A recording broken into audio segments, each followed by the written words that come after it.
네, 북한이 대체 왜 이러는 걸까요? 북한의 노림수는 과연 무엇일까요? 핵실험 실시 이후 ICBM에 장착할 수 있는 수소폭탄까지 개발에 성공했다라고 주장하면서 대체 북한 도발의 끝이 어디일지 관심이 모아지고 있습니다. 이번 핵실험의 위력은 어느 정도나 되는지, 앞으로 우리 한반도 지형은 어떻게 바뀔지 지금부터 전문가와 함께 얘기 나눠보도록 하겠습니다. 동국대 북한학과 김용현 교수 연결돼 있습니다. 교수님 안녕하십니까? 네, 안녕하십니까? 자, 이번 핵실험 전문가들은 그 핵실험의 폭발 위력을 지난해 5차 핵실험 때보다 한 대여섯 배는 더 커졌다. 50킬로톤 정도로 평가를 하고 있습니다. 네네. 만약에 이게 서울에 떨어진다면, 그냥 뭐 이런 가정은 하고 싶지 않습니다만, 이런 핵폭탄이 서울에 떨어진다면 인명피해가 얼마나 될까요? 그것은 사실은 가정하기 어려울 정도로 최악의 상태다 이렇게 봐야 됩니다. 예. 다시 말씀드리면 만약에 서울 상공에 그런 50킬로톤 정도가 떨어진다. 이걸 TNT로 좀 환산을 해보면요. 예. 5만 톤의 TNT를 쌓아놓고 그것을 한 번에 딱 터뜨리는 겁니다. 예. 그러니까 5만 톤이라면은 우리가 상상하기 어려운 규모라고 봐야 되는데요. 예. 거의 서울의 주요 도심은 거의 사라진다 이렇게 보시면 되고요. 예. 그 서울 도심 안에 있는 그 서울 시민들은 거의 다 사망한다.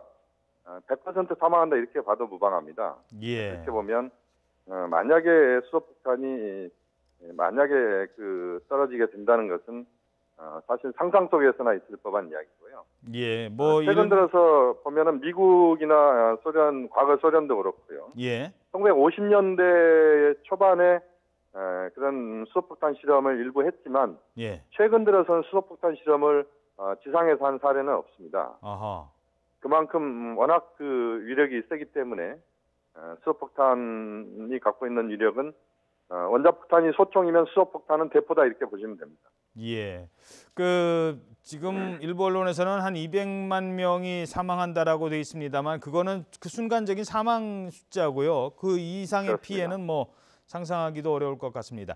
네. 어제 북한의 주장의 핵심은 ICBM용 수소탄 시험에 성공했다는 거거든요. 그러니까 미국까지 그렇습니다. 실어 나를 수 있는 미사일에 여기에 네. 핵도 장착할 수 있다, 수소탄을 장착할 수 있다, 이런 주장인데 신빙성 어느 정도로 보고 계십니까? 4차 핵실험하고 우리가 비교를 해봐야 되는데요. 예. 4차 핵실험 때는 시험용 수소탄 실험을 했다 이렇게 이야기를 했습니다. 그리고 그때 폭발력과 지금의 폭발력을 따져보면은 이번의 폭발력이 훨씬 세거든요. 예. 이번에는 이제 시험용이란 말이 빠졌고요. 그렇게 보면 이번에 수소탄 실험관 이야기한 부분은 거의 수소탄에 근접했다 이렇게 평가를 해야 될 것 같습니다. 예. 그러니까 지금 이제 그 핵 분열 관련된 부분에서 이제는 이제 핵 융합 단계로 이제 넘어가는 게 이제 수소탄이다 이렇게 봐야 되는데, 예. 이 수소탄 개발이라고 하는 것 자체가 기술적으로는 사실은 1950년대 이미 핵 선진국은 이미 다 끝난 겁니다. 예. 그러니까 이 수소탄 실험에 대해서 기술적인 부분에 있어서 북한이 그래서 할 수 있는 능력은 충분히 갖추고 있다 이렇게 봐야 될 것 같고요. 예. 다만 이제 실질적으로 그 수소탄 실험이 고폭발을 일으킬 수 있는 그런 시험이 완벽하게 이루어졌느냐. 만약에 50킬로톤 이번에 폭발이라고 한다면 통상 수소탄은 100킬로톤 이상일 때 수소탄 실험에 성공이다 이렇게 이야기를 합니다. 예. 그렇게 보면 폭발력을 좀 낮춘 상태에서 했다 이렇게 봐야 될 것 같고, 예. 어쨌든 지금 상황에서는 수소탄에 거의 근접한 그런 그 실험이 어제 이루어졌다 이렇게 평가할 수 있을 것 같습니다. 북한이 노리고 있는, 그러니까 이번 6차 핵실험을 통해서 얻으려는 의도가 무엇일까요? 핵 보유국으로서의 지위를 인정받겠다는 걸까요? 어떤 겁니까? 지금 말씀하신 것처럼 핵 보유국 지위 인정 부분이 분명히 있다 이렇게 봐야 됩니다. 북한으로서는 지금 트럼프 정부가 적극적으로 대화에 나서지 않고 있는 이런 상황에서 우선은 중요한 것은 북한의 핵 고도화, 기술력을 충분히 확보한 상태에서 핵 보유국가로서의 미국과 협상하겠다.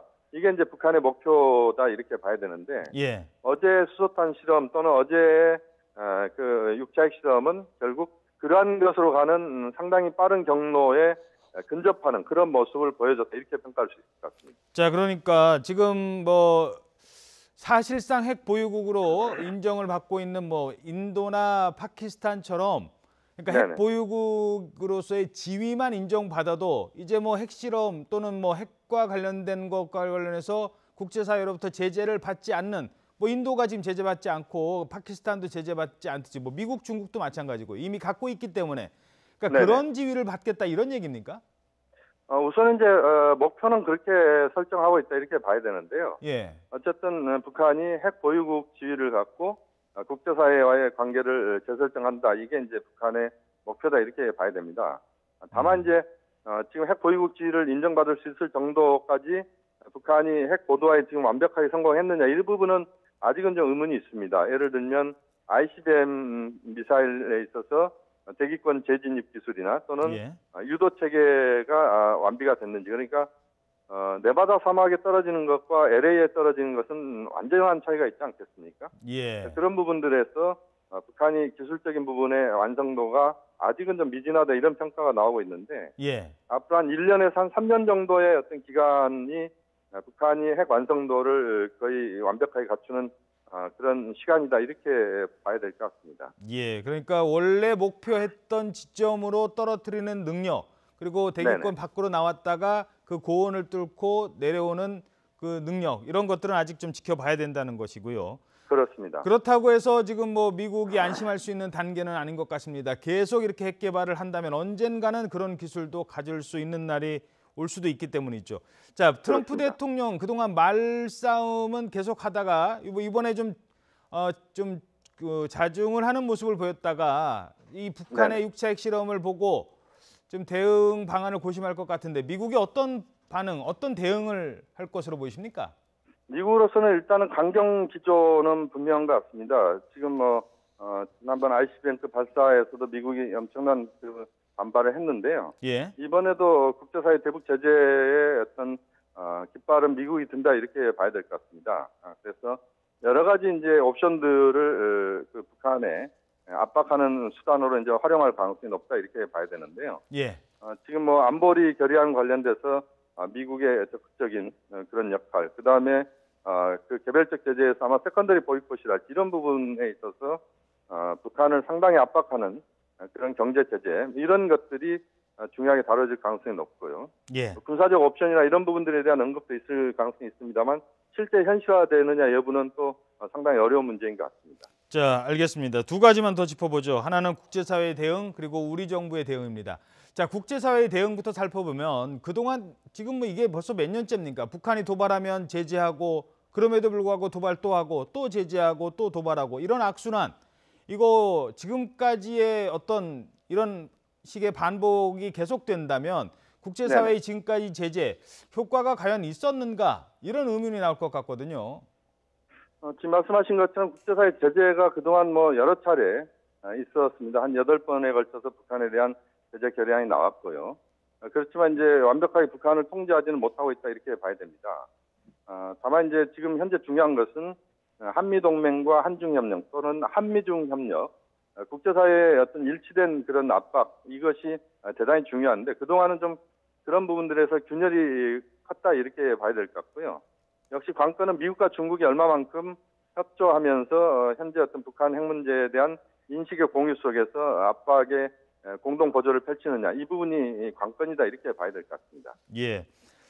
청와대는 사실 이번 핵실험이 레드라인을 넘어선 것이냐라는 것에 대해서 아직 유보적 네네. 입장을 보이고 있습니다. 문재인 정부의 대북 기조 변화가 있을 것으로 보이십니까?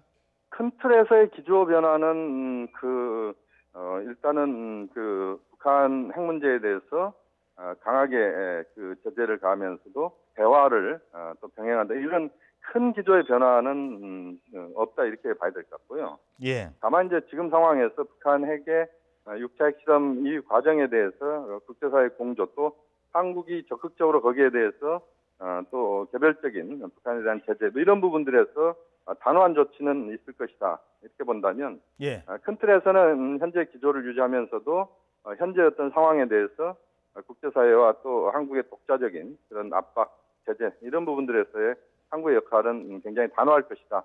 또 그렇게 가야 될 것 같습니다. 예, 알겠습니다. 교수님, 요거 하나만 죄송합니다. 지금 시간은 없습니다만 요거 야당에서 이런 얘기 나올 것 같습니다. 우리도 핵 갖자. 북한이 저렇게 6차 핵실험까지 했는데 우리라고 가만히 있을 수 있느냐. 적어도 네네. 전술핵을 재배치하자. 이런 얘기는 계속 그동안에도 좀 제기가 됐으니까 나올 것 같고 이른바 공포의 균형이라고 하지 않습니까? 북한이 가졌으니까 우리도 갖자. 네네. 이런 논의에 대해서 어떻게 생각하십니까? 전술핵 재배치는 우리가 이제 심리적인 부분이나 이제 감정적인 부분은 이해가 갑니다만, 그러나 현실적으로 그 배치될 가능성은 거의 없다고 봐야 될 것 같고요. 또 예. 그렇게 가는 것 자체가 북한의 핵 개발 논리를 또 우리가 인정하는 꼴도 되는 부분이고, 또 중국의 반발이랄지 이런 것들은 사드와는 비교할 수 없는 반발이 이루어질 겁니다. 그렇게 본다면 지금 전술핵 재배치보다는 미국이 갖고 있는 전략 자산들을 적극적으로, 간접적으로, 우회적으로 활용하는 이런 방법들을 선택하는 것이 바람직하다고 봅니다. 알겠습니다. 지금까지 동국대학교 김용현 교수였습니다. 오늘 말씀 고맙습니다. 네, 감사합니다. 네.